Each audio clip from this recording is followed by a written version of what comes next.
Hola todos, ¿qué tal? Soy Erika. In today's video, I will be teaching you about the difference between por y para. So you might know in English, both these words mean for. However, in Spanish, you use them in very different circumstances. So that's what I'm going to be going over today, when to use por and when to use para. So as usual, if you like my videos, please subscribe and leave me a comment below of what you want to see in the future. But with that being said, let's get started with the lesson. Entonces, empezamos con por, después vamos a para y por el último tenemos un poco de práctica por cuando usamos por y para. ¿Está bien? Bueno. So, casos donde usamos por. So, when do we use por? The first one is when you have a reason. So, let's look at these examples here. Voy a Madrid por Navidad. So, I'm going to Madrid for Christmas. So, my reason for going to Madrid is Christmas, okay? So, that's why I'm going to use por, all right? So, when you have a reason for doing something, you use por, not para, okay? Voy a Puerto Rico por las playas. So, I'm going to Puerto Rico for the beaches, okay? So that's my reason for going to Puerto Rico is the beaches. So, dos, means or method. So by means of doing something or going through something. So an example, vamos a Madrid por la carretera. So I'm going to Madrid, like by means of the highway. Okay, so in English we don't use for, we would use by means of. So if you want to say that in Spanish, you're going to use por. Okay. Another one is voy al plaza por el parque. So I'm going to the plaza through, for example, the park. Okay, like that's my way of going is through the park. So if you want to say that in Spanish, that's kind of when you're going to use por. All right. So as you're going to see through these examples, por and para mean a lot more than just for in English. All right. El tercero, so time or duration or frequency. So an example of this is voy al gimnasio por una hora. So if you're going to say you're going to do something for a certain amount of time, you'll use por, not para. Okay? So I'm going to the gym for an hour. This one, como tacos 3 veces por semana. So I eat tacos 3 times a week. So por right here is used for our frequency. All right? So when we're talking about time, duration, or frequency, we're using por. All right. Okay, otros casos donde usamos por. So we use it for a substitution or in exchange of. So a basic one is he comprado el libro por $5. So I bought the book for $5. So that's an exchange of. Another one that is really common where you use por is when you're at a restaurant and they ask you for how many people do you want the table for. You'll use por, okay? So, una mesa por dos, por favor. So next time you're at a restaurant and you want to tell them how many people, use this. Una mesa por dos, una mesa por cinco, por favor. Okay? So this one is por. The fifth, where an action takes place. So if something is doing something over there, you're going to use por. So I'll show you. El perro está durmiendo por allí. The dog is sleeping over there. So you use por. Okay, if you want to say like an action is taken place there. This one, Carmela está corriendo por la parque. So someone's asked, oh, where's Carmela running? You can say she's running like in the park. Okay, it sounds better than say está corriendo en la parque. To say por, I think for me it sounds more fluent. The sixth is gratitude. So gracias por todo. So thank you for everything. Gracias por el regalo. And that's just thank you for, or like expressing gratitude for something. All right, so this is por. We're going to go back to this again after the practice, but let's go on to para for now, okay? So para. So casos donde usamos para. So the first one is purpose, and this one is different than reason, okay? So here we say, I have this example is voy a la tienda para comprar leche. So I'm going to the store in order to buy milk. Okay, so whenever you have a sentence that will say in order to, you need to use para and not por. Okay, so here I'll use another example with Madrid. So the first one for por, I said voy a Madrid por Navidad. I'm going to Madrid for Christmas. My reason for going to Madrid is for Christmas. You don't say, I'm going to Madrid in order to Christmas, right? That doesn't make sense. But I could say, voy a Madrid para ver las luces de Navidad. I'm going to Madrid in order to see the Christmas lights, okay?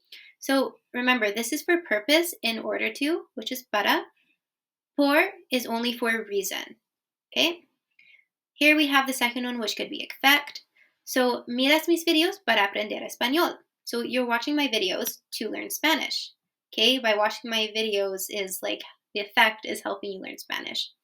Another one is la clase de inglés es muy difícil para Carla. So, English class is really difficult for Carla. That's kind of giving you like English class is having a difficult effect on her. The third one is recipient. So if I'm giving you something, tengo una carta para María. Tengo un regalo para María. I have something for so-and-so. If in this case, when we're talking about recipient, it's para también, okay? All right, so the fourth one, if you've taken a Spanish class, you might know this because they'll say, entrega el ensayo para el viernes, or the test es para el viernes. So for a future point in time, you need to use para. So I have this example here. El vuelo es para el lunes, though the flight is for Monday, like the following Monday. So then we're going to use para. So entrega el ensayo para el viernes. El examen es para el viernes. So when you have this, it's saying like this is for Friday. The test is for Friday, or something like that, okay? So whenever you're talking about a future point in time, we need to use para. Here we have employment. So trabajo para el restaurante, trabajo para una escuela. You can say something like that. So I work for the restaurant, I work for a school. Trabajo para María, I work for Maria, something like that. This one is comparison and conclusion. So we have, para Ana, la playa era maravillosa. So for Ana, so this is kind of like her in conclusion, like for her, or a comparison, like in her opinion, the beach was marvelous. So there we can use para, like also like para mí, para ti, okay? That's when we use para. Seventh is towards. So, and this is towards a specific destination. So, voy para la playa. So, it means I'm going to the beach, but it means like my next step, I'm going towards the beach. Like, that's where I'm going next, okay? I don't hear people say vamos or voy por la playa. That would mean like I'm going through the beach or by means of the beach, right? But if you want to say I'm going towards the beach, I'm going to the beach. Voy para la playa. Or like here, I think this is from the song vamos para la playa. So we're going towards the beach, okay? All right, so let's go over un poco de práctica ahora. Okay, here I have un repaso. So this is an image from Duolingo that is a really good review of everything. So for por, they have the acronym DREAM. So we talked about duration, which is the amount of time. Reason, so remember, voy a Madrid por Navidad, I'm going for Christmas. Exchange, he comprado el libro por $5. Action, María corre por la parque. So Maria is running in the park. Okay, so where an action takes place. By means is by means of doing something. So voy a Madrid por la carretera. So I'm going to Madrid by means of the highway, like by using the highway. Okay, for para, we have perfect. So purpose, remember in order to. So voy a la tienda para comprar leche. I'm going to the store in order to buy milk. Effect, so the effect something has. So miras mis videos para aprender español. You're watching my videos to learn Spanish. Recipient, tengo este regalo para ti. So I have this gift for you. Future dates, entrega el ensayo para el viernes. So hand in the essay for Friday. So for future dates. Employment, trabajo para una escuela. So I work for a school, you can say. conclusion. So, para mí, el español es uno de los idiomas más bellas. So, for me, Spanish is one of the most beautiful languaes.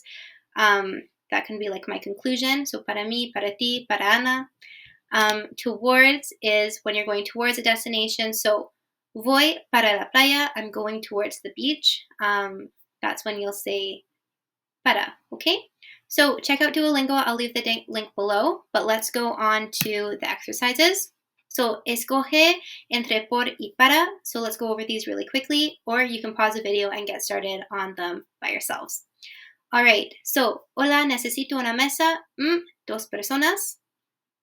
El pastel es el cumple de Juan. So the cake is for Juan's birthday. Okay, so in what situation are we going to use por or para?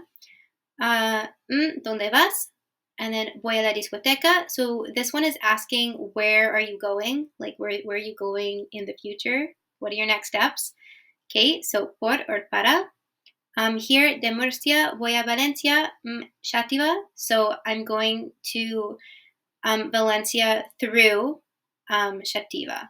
Okay, so what do we use for through or by means of? This one, mi martes una persona genial. So this is like a conclusion. Okay, which one do we use for conclusion? And the last one, ¿cuánto tiempo has trabajado en Granada? So for how long, so that's our duration of time. Which one do we use? Okay, pause the video and then let's go over las respuestas. Bueno, okay, so here are the answers. So the first one, hola, necesito una mesa por dos personas. So this is like your substitution exchange one. That's why I put it under. So I need a table for 2 people.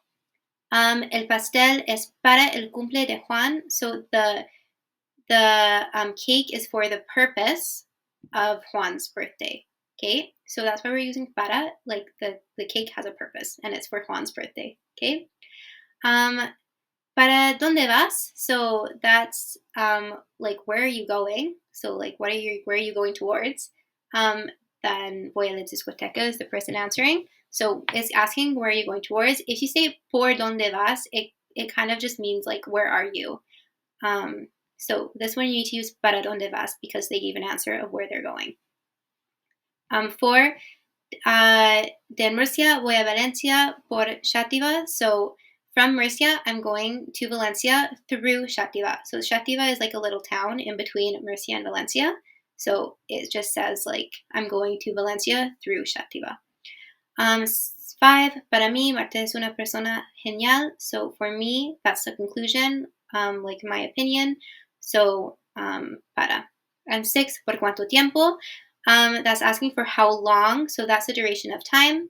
So por, and then they're answering like how long they have worked. So again, they're using por. All right.